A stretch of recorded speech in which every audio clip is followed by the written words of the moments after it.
Hello students, क्या हाल चाल। सब अच्छा। तो स्टूडेंट्स, आज का जो हमारा टॉपिक है ये है फिजिकल फीचर्स ऑफ इंडिया। ये ज्योग्राफी का चैप्टर है और इस चैप्टर में हम इंडिया के कुछ फिजिकल फीचर्स के बारे में पढ़ेंगे। फिजिकल फीचर्स यानी कि हमारे Himalayas, desert, peninsular plateaus, northern plains, islands के बारे में पढ़ेंगे। तो चलो स्टार्ट करते हैं। तो देखो, हमारा पहला टॉपिक क्या है, वो है मेजर फिजियोग्राफिक डिवीजन।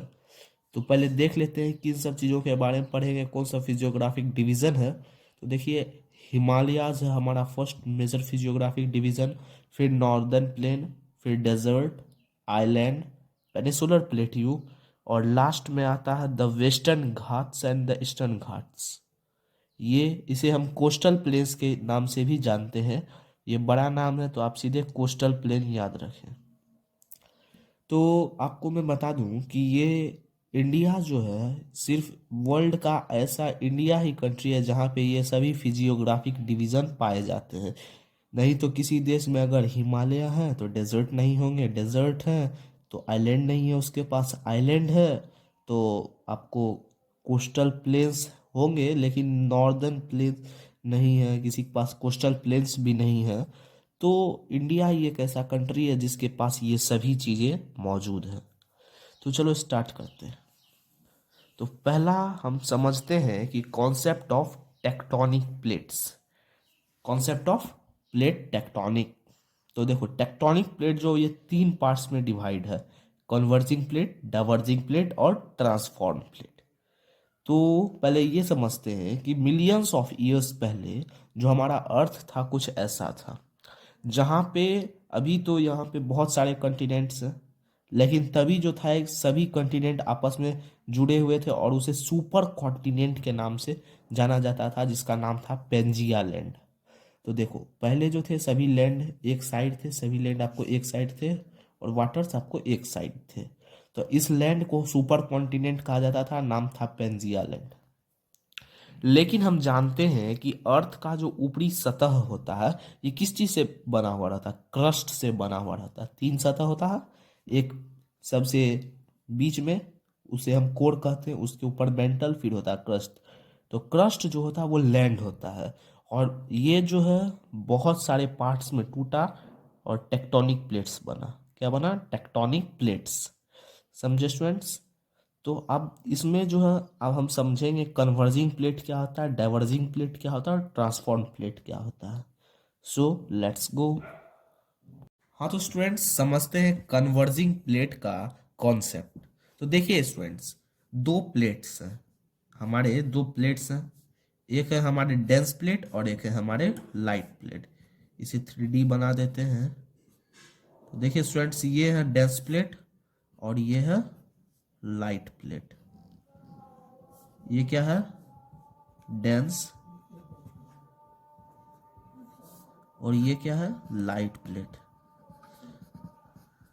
तो स्टूडेंट्स, ये जो दोनों प्लेट है ये एक दूसरे के सामने जो है, मतलब एक दूसरे के तरफ आकर्षित होते हैं, ये एक दूसरे के तरफ आकर्षित होते हैं। और एक समय आता है जब ये क्या होते हैं? कोलाइड कर जाते हैं। ये क्या हो जाते हैं? कोलाइड कर जाते हैं। ये क्या कर जाते हैं? कोलाइड कर जाते हैं। ओके स्टूडेंट्स, तो जब ये कोलाइड करते हैं तो जो डेंस प्लेट होता है वो क्या हो जाता है? वो नीचे की तरफ चला जाता है। जो डेंस प्लेट होता है वो नीचे की तरफ झुक जाता है, और जो लाइट प्लेट होता है वो ऊपर की तरफ चला जाता है। तो इसके ये क्या है? हमारा डेंस प्लेट। और ये क्या है? Light plate.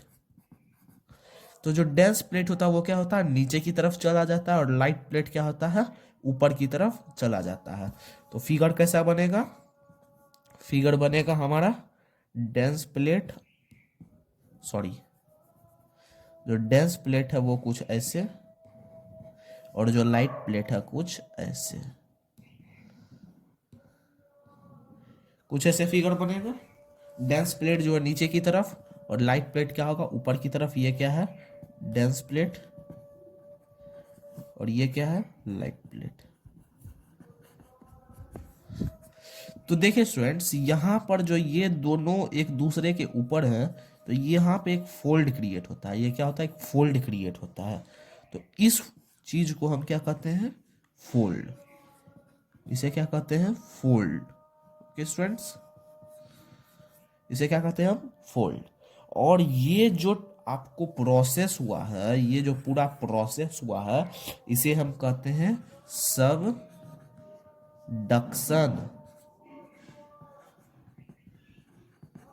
क्या कहते हैं स्टूडेंट्स इसे? इसे कहते हैं हम सबडक्शन। ओके, तो देखिए फिर से आपको रिवाइज करवा देते हैं। तो जो डेंस प्लेट होता है और जो लाइट प्लेट होता है, दो प्लेट है, ये आपस में क्या होते हैं? कोलाइड करते हैं। आपस में क्या होते हैं? कोलाइड करते हैं। और जो डेंस प्लेट होता है वो मूव्स डाउन हो जाता है। डेंस प्लेट क्या होता है? Moves down. ओके, और जो लाइट प्लेट होता है ये क्या होता है? Moves up. ओके, तो जो डेंस प्लेट होता है और जो लाइट प्लेट होता है, ये दोनों आपस में कोलाइड करते हैं। डेंस प्लेट नीचे की तरफ झुक जाता है और जो लाइट प्लेट होता है वो ऊपर की तरफ झुक जाता है। और जो लास्ट पॉइंट होता है वहां पे जो है ये दोनों एक दूसरे के ऊपर पहुंच जाते हैं और ये एक फोल्ड क्रिएट हो जाता है। यहाँ पे क्या होता है? एक फोल्ड क्रिएट हो जाता है। और इस प्रोसेस को क्या कहते हैं? सबडक्शन कहते हैं। क्या कहते हैं? सबडक्शन। Okay students. हाँ, तो स्टूडेंट्स हमारा अगला कॉन्सेप्ट है डाइवर्जिंग प्लेट। अब हम देखते हैं डाइवर्जिंग प्लेट क्या होता है। तो फिर से हम दो प्लेट बना लेते हैं, एक डेंस और एक लाइट, जैसा कि आप जानते हैं। तो ये कौन सा प्लेट हो गया? ये हो गया आपको डेंस प्लेट और ये हो गया आपको लाइट प्लेट। ओके स्टूडेंट्स, अब इसमें जो है उल्टा होता है। कन्वर्जिंग प्लेट का क्या होता है? उल्टा होता है। कन्वर्जिंग प्लेट क्या होता है? आपको एक दूसरे की तरफ आता है। ये क्या होता है? एक दूसरे से दूर भागता है। एक दूसरे से क्या होता है? दूर भागता है, मूव्स अपार्ट। तो यहाँ पे क्या होता है? गैप क्रिएट होता है। क्या क्रिएट होता है आपको स्टूडेंट्स? गैप क्रिएट हो जाता है। और इस गैप को क्या कहते हैं? इस गैप को हम कहते हैं फॉल्ट्स। FAULTS, faults. ओके, आपको एक एग्जांपल देते हैं। जैसे देखिए आप, वॉल्केनो का नाम तो सबने सुना होगा। वॉल्केनो कुछ ऐसे होता है स्टूडेंट्स। सॉरी, रुकिए, अच्छा से डायग्राम बनाते हैं।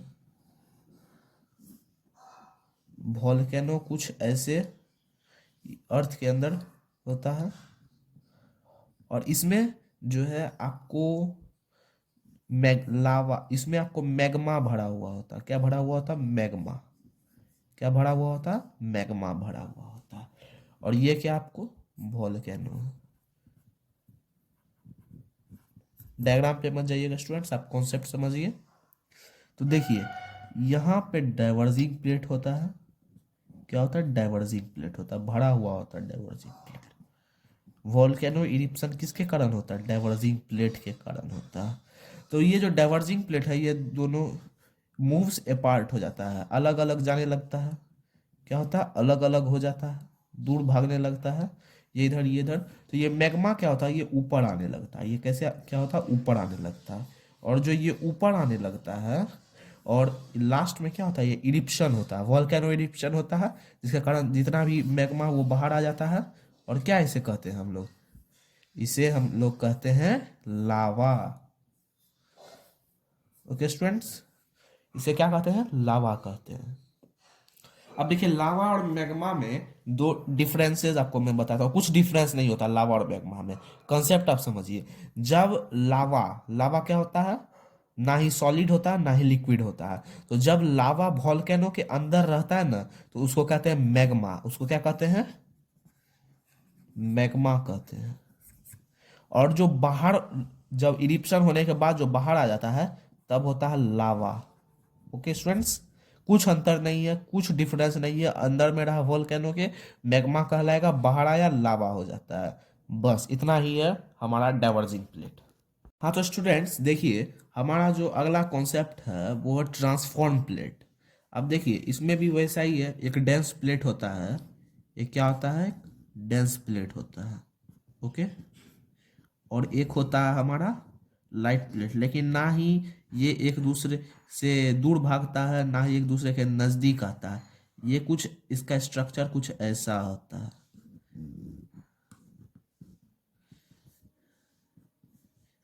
ये क्या होता है, एक दूसरे, ये नीचे की तरफ जाता है और ये ऊपर की तरफ जाता है।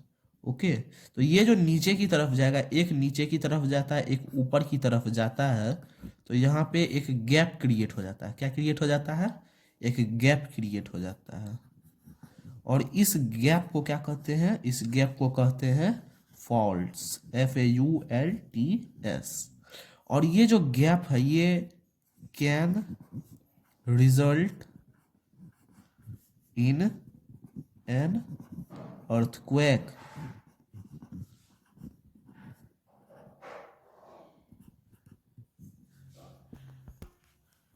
अर्थक्वेक, तो ये रिजल्ट हो सकता है अर्थक्वेक का। ओके, तो क्या होता है, दो प्लेट होता है, एक नीचे की तरफ जाता है, एक ऊपर की तरफ जाता है। यहाँ पे क्या होता है, गैप क्रिएट हो जाता है। इस एरिया में क्या होता है, गैप क्रिएट हो जाता है, और इस गैप को फॉल्ट्स कहते हैं। और ये जो गैप है ये रिजल्ट हो सकता है अर्थक्वेक का। क्या हो सकता है, can result, RES, sorry result का स्पेलिंग थोड़ा रॉन्ग हो गया बाय मिस्टेक। ये रिजल्ट होता है आपको अर्थक्वेक का, अर्थक्वेक में रिजल्ट हो सकता है ये। Okay students. हाँ तो स्टूडेंट्स, हमारा अगला टॉपिक है द हिमालयन माउंटेन्स। तो देखिए, हिमालयन माउंटेन्स जो हमारे चार पार्ट्स में है, हिमाद्री, हिमाचल, सिवलिक्स और पूर्वांचल। और ये जो आपको लॉन्गिट्यूडनल डिवीजन में आते हैं। तो स्टार्ट करते हैं हम हिमाद्री से। देखिए, हिमाद्री जो है, तो इसका एवरेज हाइट जो है वो है आपको 6000 मीटर और इससे ज़्यादा ही है, 6000 मीटर एंड एवव। और इसे जो आपको ग्रेटर हिमालय और इनर हिमालय के नाम से भी जाना जाता है। सब हिमालय का सबसे अंदर वाला पार्ट जो आपको है और सबसे बड़ा वाला पार्ट है, इसलिए आपको इसे जो है ग्रेटर हिमालय और इनर हिमालय के नाम से जाना जाता है। यहाँ पे आपको सालों साल तक जो है बर्फ से ढका हुआ रहता है ये। और इसका जो कोर है ये आपको किससे बना हुआ है, ग्रेनाइट से बना हुआ है। किससे बना हुआ है स्टूडेंट्स, ग्रेनाइट से। तो एवरेज हाइट क्या है इसका, 6000 मीटर्स एबव। और ये इसको जो है और क्या नाम से जाना जाता है, इसे ग्रेटर हिमालय और इनर हिमालय के नाम से जाना जाता है। और ये जो है सालों साल तक आपको क्या होते हैं, बर्फ से ढके हुए होते हैं। और इसका कोर किस चीज़ से बना हुआ है स्टूडेंट्स, इसका कोर आपको ग्रेनाइट से बना हुआ है। किस चीज़ से बना हुआ है स्टूडेंट्स, ग्रेनाइट से। तो स्टूडेंट्स अब आता है हिमाचल। हिमाचल को हम लोग लेसर हिमालय के नाम से भी जानते हैं। ये सबसे छोटा हिमालय होता है, हिमालयन पार्ट्स में सबसे छोटा पार्ट यही है हिमाचल। इसका एवरेज हाइट जो है इस ये है आपको 3500 मीटर से 4500 मीटर तक होता है। और इसका एवरेज एवरेज विड्थ जो है वो है आपको 50 किलोमीटर तक ये फैला हुआ है। चौड़ाई इसकी जो आपको 50 किलोमीटर्स तक की है। अब इसकी कुछ इंपॉर्टेंट रेंजेस की देखते हैं। तो पीर पंजाल रेंज जो है इसका सबसे लॉन्गेस्ट माउंटेन रेंज है। क्या है, पीर पंजाल रेंज जो है इसका सबसे बड़ा माउंटेन रेंज है स्टूडेंट्स, ये आप याद रखिएगा। और दूसरा आपको धौलाधर रेंज हो गया और महाभारत रेंज। ये कुछ जो है आपको हिमाचल के कुछ इंपॉर्टेंट रेंजेस हैं। आप देखिए, फेमस हिल स्टेशंस की बात करते हैं तो कुल्लू, कश्मीर और मनाली, ये तीनों जो है यहाँ के फेमस हिल स्टेशन है। और इसका कंपोजिशन की बात करें तो ये कंप्रेस्ड और अल्टर्ड रॉक से मिलके बना हुआ है। किस चीज़ से बना हुआ है, कंप्रेस्ड और अल्टर्ड रॉक से मिलके बना हुआ है। ओके स्टूडेंट्स, तो इसका एवरेज हाइट कितना है, 3500 मीटर टू 4500 मीटर। ये कितना फैला हुआ, इसका चौड़ाई आपको 50 किलोमीटर्स तक। इंपॉर्टेंट रेंजेस की बात करें तो पीर पंजाल रेंज है, इसको सबसे बड़ा माउंटेन रेंज कहा जाता है हिमाचल का। फिर धौलाधर हुआ और आपका महाभारत रेंज हुआ। फेमस हिल स्टेशन की बात करें तो कुल्लू, कश्मीर और मनाली इसका फेमस हिल स्टेशन है।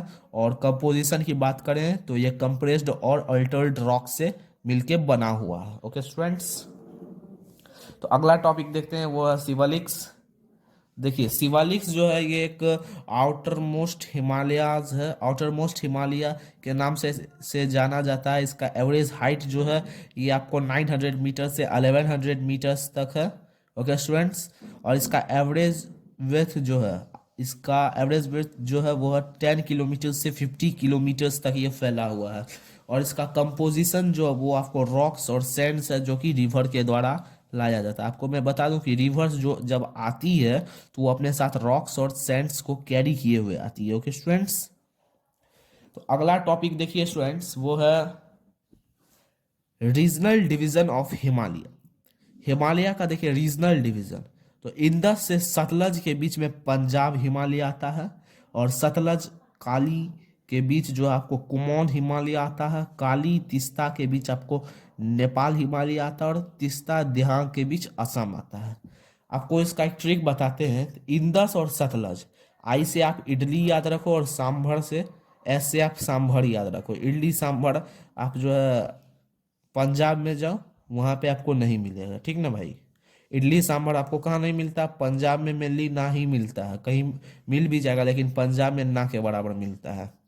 ओके, अब एस और के, शाहरुख खान, शाहरुख खान से याद रखो आप कुमाऊं हिमालय। शाहरुख खान को कुमाऊं हिमालय बहुत जगह, मतलब उसे बहुत अच्छा लगता है।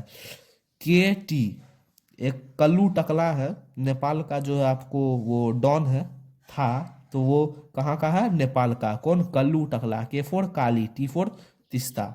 और दिहांग से ये आपको याद रखना पड़ेगा, और तीस्ता दिहांग आपको आसाम में ही है। तो इडली सांबर का आई से इंदस, सांबर का एस से सतलज, ये आपको कहाँ नहीं मिलता, पंजाब हिमालय, पंजाब में नहीं मिलेगा आपको। शाहरुख खान, एस से सतलज, के से खान का, के से काली। और उसको कौन, शाहरुख खान को सबसे बढ़िया इलाका कौन लगता है, कुमाऊं हिमालय। कल्लू टकला ये कहाँ का है, नेपाल का है। के से काली, टी से तीस्ता, ये आपको कहाँ पाया जाता है, ये रीजन आपको नेपाल हिमालय कहलाता है। और तीस्ता दिहांग ये आपको असम हिमालय कहलाता है। ओके स्टूडेंट्स, तो स्टूडेंट्स हमारा चौथा रेंज क्या था, पूर्वांचल रेंज था। तो इसे जो है नॉर्दर्न हिमालय हिल्स के नाम से भी सॉरी नॉर्दर्न ईस्टर्न हिल के नाम से जाना जाता है स्टूडेंट्स। इसे किस नाम से जाना जाता है, नॉर्दर्न, नॉर्थ ईस्टर्न हिल के नाम से जाना जाता है। और कुछ इंपॉर्टेंस हिल्स देख लेते हैं यहाँ पे, तो मिजो हिल और नागा हिल जो है यहाँ के कुछ इंपॉर्टेंट हिल है। ओके स्टूडेंट्स, मिजो हिल और नागा हिल यहाँ के दो इंपॉर्टेंट हिल हैं स्टूडेंट्स। आगे देखते हैं नॉर्दर्न प्लेन। आप नॉर्दर्न प्लेन पढ़ने से पहले जान लो स्टूडेंट्स कि इसका फॉर्मेशन कैसे हुआ था नॉर्दर्न प्लेन का। ओके स्टूडेंट्स, तो देखो स्टूडेंट्स, नॉर्दर्न प्लेन का फॉर्मेशन में मेनली आपको तीन नदी का बड़ा योगदान है, इंदस, गंगा और ब्रह्मपुत्र। यही तीनों नदी ने जो है प्लेन बनाया, अब नॉर्दर्न प्लेन। अब थोड़ा आपको अचंभित हो गए होंगे कि नदी कैसे प्लेन बना सकती है, नदी जमीन कैसे बना सकती है। तो देखिए स्टूडेंट, जब नदी आती है ना तो अपने साथ जो है आपको क्या सब लेके आती है, रॉक्स और सैंड्स लेके आती है, रॉक्स और सैंड्स लेके आती है। तो देखिए नदी कैसे आती, आप हिमालय से जो है पहाड़ों पर से ये ओरिजिनेट होती है। तो तीन कोस्ट से ये बहती है। एक होता है अपर कोस्ट, अपर कोस्ट में जो है इसे जो मिलता है सब लेके आती है। अपर कोस्ट में इसका वेलोसिटी क्या होता है, बहुत ज़्यादा होता है। उसके बाद जो रिवर है वो मिडिल कोर्स में आती है। अपर कोर्स से क्या होता है, मिडिल कोर्स में आती है। मिडिल कोर्स में भी इसे जो है जितना भी आपको सेंट्स मिलता है ये सभी चीज को लेके आ जाती है। और जो लोअर कोर्स होता है यहाँ पे इसका वेलोसिटी बहुत कम हो जाता है, तो जो रॉक्स और सैंड्स है उसे वो वही छोड़ देती है। ओके स्टूडेंट्स, अब देखिए फॉर्मेशन जो होता है तो ये मेनली थ्री रिवर्स सिस्टम के द्वारा जो है आपको नॉर्दर्न प्लेन बना है, जो कि गंगा, इंदस और ब्रह्मपुत्रा है। ओके स्टूडेंट्स, इसका एरिया की बात करें नॉर्दर्न प्लेन, वो 7 लाख स्क्वायर किलोमीटर तक फैला हुआ, और यहाँ पे एलुवियल सॉइल पाया जाता है, एलुवियल सॉइल पाया जाता है। ओके स्टूडेंट्स, हाँ तो स्टूडेंट्स, तो माउंटेन से जो रिवर आता है तो थ्री कोर्सेज में आता है, अपर कोर्स, मिडिल कोर्स और लोअर कोर्स। लोअर कोर्स, तो अपर कोर्स में जो रिवर होता है वो आपको जितना भी रॉक्स है वो सबको अपने साथ ले आता है, अपने साथ जो कैरी करके आता है। और जो मिडिल कोर्स है उसमें वो सैंड्स को कैरी कर लेता है। और लोअर कोर्स में जो रिवर का वेलोसिटी होता है वो बहुत कम हो जाता है, जिसके कारण जो है लोअर कोर्स में जो रिवर होता है वो जितना भी वो कैरी करके चीज लाया था उसे वहीं छोड़ देता है। तो पहले जो था, ये जो प्लेन एरिया था, ये असल में प्लेन नहीं था, ये बहुत डीप था। क्या था? ये बहुत गहरा था। लेकिन ये जो माउंटेन एरिया था, ये बहुत आपको जमीन के सतह से बहुत ऊंचा था। तो जो रिवर था, जिसमें मेनली आपको इंदस, गंगा और ब्रह्मपुत्र आती है, तो ये तीनों जो है आपको क्या करती थी, रॉक्स, सैंड्स, ये सभी को कैरी करके लाती थी, और यहाँ पे वेलोसिटी कम होने के कारण ये सभी को यहीं छोड़ देती थी। तो क्या हुआ, साल बहुत साल लगे, और उसके बाद जो था ये सभी डीप के कारण जो है, मतलब भरने के कारण जो ये सब क्या हुआ, भर गया, पूरा एकदम प्लेन बन गया था। ये सभी क्या बन गया था स्टूडेंट्स? ये बन गया था आपको प्लेन। तो डीप से क्या हो गया था, अब ये प्लेन हो गया था। ओके स्टूडेंट्स, तो प्लेन जो हुआ था, तो इस तरह से जो है नॉर्दर्न प्लेन का जो है फॉर्मेशन हुआ था। यहाँ से आपको माउंटेन से रिवर आई, रिवर जो है अपने साथ जो है रॉक्स और सैंड्स को जो है कैरी करते हुए आई। लेकिन जो है लोअर कोर्स में वेलोसिटी कम होने के कारण जो है जितने भी रॉक्स और आपको सैंड्स थे, वो सभी को वो उसने जो है क्या किया, उसी एरिया में छोड़ दिया। और वो जो एरिया डीप था, वो इसी प्रोसेस के कारण जो है कुछ साल के बाद जो वो क्या हो गया, प्लेन हो गया। और उसे क्या, किस नाम से जानने जाने लगा? Northern plain. ओके। हाँ तो स्टूडेंट्स, हमारा अगला टॉपिक है डिवीजन ऑफ नॉर्दर्न प्लेन। अब देखिए नॉर्दर्न प्लेन का डिवीजन पढ़ते हैं। नॉर्दर्न प्लेन कैसे बना, फॉर्मेशन वो जान लिया, अब नॉर्दर्न प्लेन का डिवीजन पढ़ते हैं। तो देखिए नॉर्दर्न प्लेन को तीन पार्ट्स में डिवाइड किया गया है, पंजाब प्लेन, गंगा प्लेन और ब्रह्मपुत्रा प्लेन। तो देखिए पंजाब प्लेन क्या होता है, ये जो है नॉर्दर्न प्लेन का वेस्टर्न पार्ट है, और इसका अधिकतर पार्ट जो आपको कहाँ लाई करता है, पाकिस्तान में पड़ता है। इसका अधिकतर पार्ट आपको पाकिस्तान में लाई करता है। ओके स्टूडेंट्स, ये आपको जो पंजाब प्लेन है, ये नॉर्दर्न प्लेन का वेस्टर्न पार्ट है, और जो आपको है ये पंजाब में इसका अधिकांश पार्ट जो पंजाब, सॉरी, पाकिस्तान में लाई करता है। इसका अधिकांश पार्ट आपको कहाँ लाई करता है, पाकिस्तान में लाई करता है। अब जो पंजाब प्लेन है, इस रीजन को आपको दोआब के नाम से जाना जाता है। अब दोआब क्या होता है, तो देखते हैं दोआब क्या होता है। हाँ तो देखिए स्टूडेंट्स, जब कोई रिवर फ्लो कर रही हो, और कोई लैंड का टुकड़ा, लैंड जो है, उसे दो पार्ट्स में डिवाइड कर दे, दो पार्ट्स में क्या कर दे, डिवाइड कर दे, तो उसे हम क्या कहते हैं, उसे हम कहते हैं दो आब। क्या कहते हैं उसे स्टूडेंट्स, हम दोआब कहते हैं। जब कोई रिवर को जो है एक लैंड जो है दो पार्ट में जो है डिवाइड कर दे, डाइवर्स कर दे दो पार्ट में, उसे हम कहते हैं दोआब। Okay students. हाँ तो स्टूडेंट्स, दोआब हम समझ गए। अब देखते हैं गंगा प्लेन। गंगा प्लेन जो है ये रीजन घाघर और तीस्ता रिवर के बीच का जो रीजन होता है, उसे हम गंगा प्लेन कहते हैं। किसके बीच का रीजन? घाघर और तीस्ता रिवर के बीच का जो रीजन होता है, उसे हम क्या कहते हैं, गंगा प्लेन कहते हैं। जैसे कि हमारा यूपी, दिल्ली, हरियाणा, झारखंड का कुछ कुछ पार्ट और बंगाल जो है, ये सभी गंगा प्लेन्स में आते हैं। आप देखते हैं ब्रह्मपुत्रा प्लेन, जो रीजन आसाम में पड़ता है, उसे हम ब्रह्मपुत्रा प्लेन कहते हैं। सीधा सा बात। अब ये एक इम्पॉर्टेंट है कि पंजाब में 5 नदियां हैं जो कि प्रमुख है, और इसे जो है पंचानंदा के नाम से भी जाना जाता है। किसे? पंजाब को जो था पंचानंदा के नाम से जाना जाता था। तो कौन 5 नदियां हैं वो देख लेते हैं। तो झेलम है, चेनाब है, रावी है, बियास है और सतलज है। कौन सा है? झेलम, चेनाब, रावी, बियास और सतलज। झेलम, चेनाब, रावी, बियास और सतलज। तो ये था हमारा डिवीजन ऑफ नॉर्दर्न प्लेन्स। अगला टॉपिक देखते हैं, variation in relief northern plain. तो देखिए इसे जो है मेनली 4 पार्ट्स में डिवाइड किया गया है, भाबर, तेराय, भांगड़ और Khadar region. Bhabar region, Terai region, Bhangar region और खादर रीजन। ये जो है आपको जो है, अब इसके बारे में हम पढ़ लेते हैं। हाँ तो स्टूडेंट्स, पहला है भाबर रीजन। भाबर रीजन के 2 पॉइंट्स है। इसका जो 18 to 16 किलोमीटर बेल्ट है, जो कि शिवालिक्स के पैरेलल में जो है लाई करता है, यानी कि शिवालिक्स के पैरेलल में जो है इसका 18 से 16 किलो, सॉरी 8 से 16 किलोमीटर का जो एक बेल्ट है, जो कि शिवालिक्स के पैरेलल साइड जो है ये लाई करता है। Okay students. और दूसरा है कि ये जो है अपेयर से डिसअपेयर हो जाता है। अब अपेयर से डिसअपेयर होने का मतलब ये है कि भाबर रीजन जो है वहाँ पे रॉक्स बहुत सारे होते हैं, जिसके कारण नदी जो है उसके नीचे से बहता है। यानी कि पहले जो है नदी आपको दिखेगा, लेकिन भाबर रीजन में आपको जो है नदी जो है कंकड़ बड़े बड़े पत्थर के नीचे से बहती है, तो वो डिसअपेयर हो जाता है। इसलिए यहाँ पे लिखा गया है, यहाँ पे जो है रिवर अपेयर से डिसअपेयर हो जाता है। आप देखते हैं तराई रीजन। तराई रीजन देखिए, तो ये जो रीजन है ये आपको लाई करता है साउथ ऑफ भाबर में। भाबर के जो है साउथ में ये आपको लाई करता है। भाबर कहाँ लाई करता है? शिवालिक्स के पैरेलल में। और उसके साउथ में आपको तराई रीजन जो है आपको क्या होता है, मिलेगा तराई रीजन। और यहाँ पे बहुत सारा फॉरेस्ट था और बहुत वैरायटी के वाइल्ड लाइफ थे पहले, लेकिन अब जो है इस का जो फॉरेस्ट है सभी को क्लियर कर दिया गया है।